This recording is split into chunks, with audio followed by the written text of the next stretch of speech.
Baik, kita akan masuk ke dalam bentuk checklist keterampilan yang lainnya, yang biasa dipakai untuk penilaian skill lab atau prosedur klinis.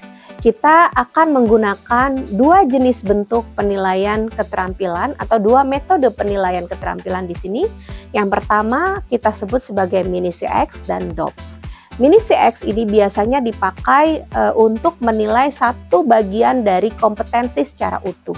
Dan Mini CX ini tidak bisa lebih dari 20 menit untuk pelaksanaan ujiannya. Begitupun DOPS.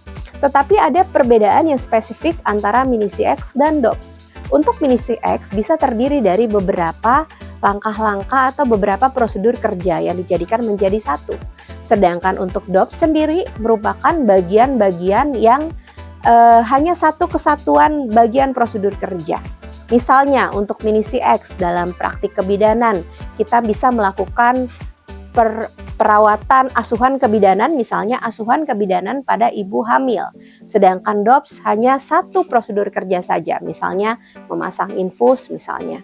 Dan di dalam Mini CX dan DOPS ini juga kita bisa menilai contohnya anamnesis, bisa pemeriksaan fisik, bisa alasan, bisa sikap profesionalisme. Instrumen penilaian Mini CX atau Clinical Evaluation Exercise bisa kita lihat di sini. Instrumen ini pada metode penilaian dengan Mini CX ini berupa instrumen penilaian keterampilan klinis yang digunakan untuk observasi singkat, bisa 10 sampai 15 menit terhadap performa mahasiswa. Dan saat berinteraksi dengan pasien nyata atau simulasi pasien, ini juga bisa kita pergunakan dengan baik. Selanjutnya, penilai menggunakan form instrumen terstruktur.